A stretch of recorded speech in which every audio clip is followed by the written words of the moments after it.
I've bought a new bike! Whee! I've wanted a full suspension bike for a few years now. I've not really been in a rush because I've always had the red pig. I've just been taking my time, working out what's out there and working out what I want. However, my friend Harvey the other day rang up and he sped up the process for me. Oh, you alright, Harvey? Oh, alright. Do you fancy going to Bike Park Wales in a couple of months? Oh yeah, that sounds great. Remember last time we really ended up riding through the trails because it was really bumpy and we had those hardtails. Oh, shit on it. That was a bumpy old one. Bumpy, isn't it? Oh yeah. See you later. See ya. I didn't think we were doing. We decided we're going to go to Bike Park Wales, and last time we went there, we both had hardtails, and it was such good fun, but we were sort of limited to the trails that we could ride because some of the ones we rode were really bumpy, so we had to go really slowly, and we ended up going on the more smoother trails because we could go faster on them. Now, Harvey's already got a full suspension bike, and he has done for a few years now, pretty much as soon as we got home from Bike Park Wales.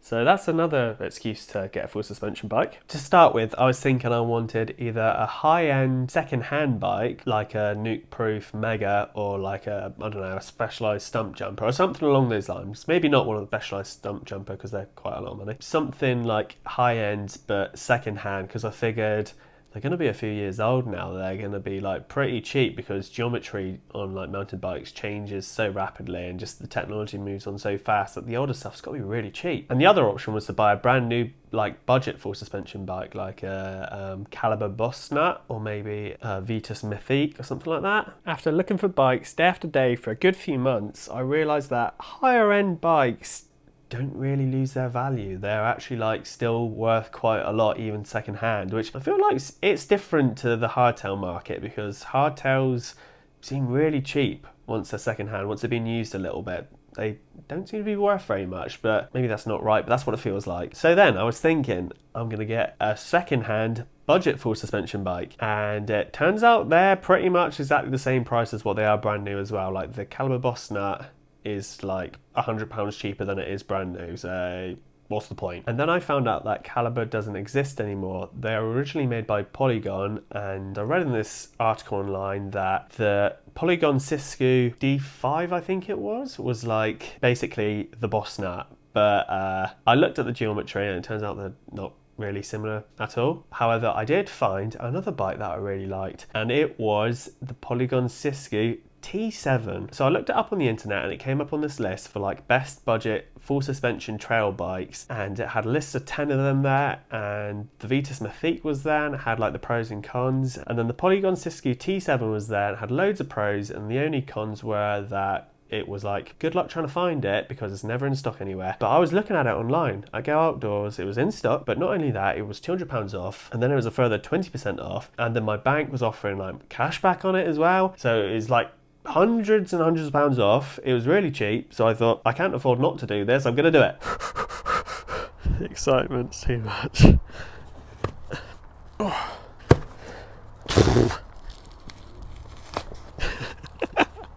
You always see videos of people unboxing bikes like this, and now I'm doing it. Oh my, bloody hell, it's bright. How am I gonna get this out?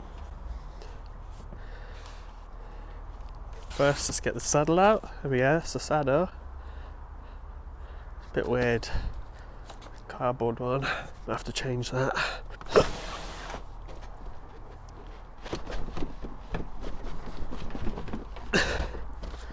Hang on. Bloody hell.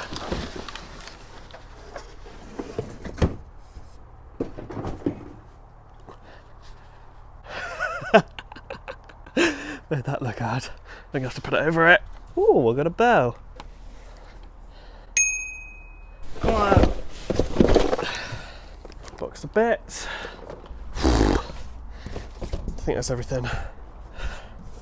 Crikey, it's hard work. It looks flipping lush. Look at the size of the cassette on the back. Huge. Right, should we do a close up? It looks lush. I can't believe the size of that rear cassette. That's a Shimano Dior one, but that's like the biggest cassette I've ever seen in my life. It looks wicked. This is a Polygon Siskui D7, by the way. It's the 27.5 version. It's the size medium frame, which you could get in 29 as well. I know I like 27.5, so that's what I went for. They didn't have 29 in stock, so didn't even have to worry about that, but I probably would have gone for 27.5 anyway. It's the first time I'm putting together a brand new bike. I'm so excited. So when I got my first proper drum kit, that's what it feels like. Drop a seat post there. What things am I noticing so far? Rear suspension fork, very cool. The turquoise colour, that's really nice. The tyres look really chunky. What are they? 27.5 by 2.6. And the tubeless ready. It's got a RockShox Recon front fork. This is absolutely mental. I can't wait. Let's put it together. Alright, Jack, I know you're excited, but you're embarrassing yourself. Pull yourself together. So as I was saying, I've gone for the Polygon Siskui T7. There's also the Polygon Siskui T8, which is... Oh, there we go, drop that. Which is like a higher spec version of the T7.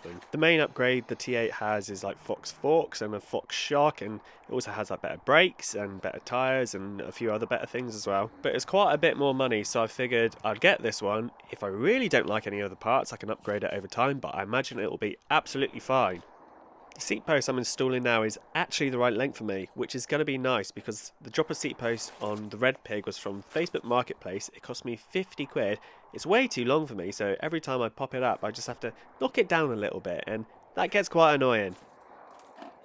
I was really excited about trying this Shimano Dior 12-speed chain set. I've never tried a 12-speed chain set before, or even an 11-speed chain set. And the Dior one isn't that expensive. Red Pig had the old Shimano Dior 10-speed chain set, and I really liked that, and that's why I was excited about trying the new 12-speed one. I'm thinking about getting the new Dior 11-speed chain set for my girlfriend's bike now. It's funny because before this bike arrived, I watched someone else put the same bike together. And in the video they said, make sure you take the bearing caps off the plastic covers. So I was very conscious of that, but I could not get the bearing caps off these plastic covers. Eventually I did manage to get them off, but it also took half of my nail off as well, so that was great. And here is the bearing cap on the bike. Ta-da! So as I said earlier, this is my first time putting together a brand new bike, and I think I did alright. I did make one little mess up. I don't know if you can see it, but right now the hose is right across the centre of the fork, so I won't be able to get my wheel in. This is also the first time I have a bike with a through axle, so that's also exciting. And here we go, let's try and get the wheel in. Oh no, I forgot to take the chock out of the brake calipers, and there we go. The penny has dropped, the wheel is not going to go in. But most of the work is already done for you with these sorts of builds, so it's not that hard, I don't think. They basically do all the hard stuff for you and leave you with all the best jobs. I love this shot because the wheel would not roll back at all, and that's because the brake calipers is not aligned. So this is me just readjusting the brake calipers. And now look at it, it's just rolling along on its own. And that's the last job. Time to get it off the stand and take it for a spin. I thought I'd leave these shots in because taking the packaging off a brand new bike is like taking the screen protector off a brand new phone. It's nearly as satisfying. And look at me, proud as punch. Right, so here we go, it's all put together. This is literally the first time I'm ever going to ride it. It hasn't even got dirt on the tyres, let's give it a go. Haven't even adjusted anything. I already know that the brake levers are too flat. I'm nervous! Whoa, like riding a unicycle. Oh, that's the wrong way.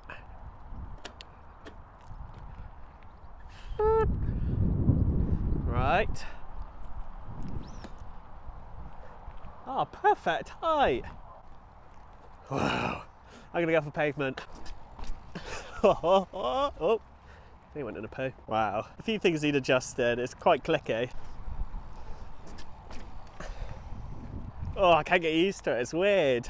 Trying to get off a pavement, I'm like trying to spring off, but it absorbs all the energy. Oh, this is wicked. Feels like I could flatten anything. It feels really long as well. Oh, I love it. Nice! I'm well happy. I'm gonna take this on some trails and do some cool riding with it. And do some upgrades. I've had a ride on the bike now and I've got it set up exactly how I want it. I've got all the levers in the right positions and all the gear changes in the right place, and it's pretty much ready to go for Wales, although I need to make the tyres tubeless, but other than that we're ready to go. There's only one other thing left to do on top of the tubeless stuff, and that is to name the bike, and that's where I need your help please, because Every other bike I've got has got a name. This one I just can't think of a name for. I think the name Poly is a bit too obvious because it's a polygon. Someone suggested Gatorade because it's like blue and green, sort of the same colours as Gatorade, which is quite a good idea. I like the idea of it being two things because I've got like Airwolf and I've got Red Pig, so it needs to be blah blah, if that makes sense. So if you've got any suggestions, please put it in the comments below. If you like this video, please give it a like and maybe think about subscribing. Thanks.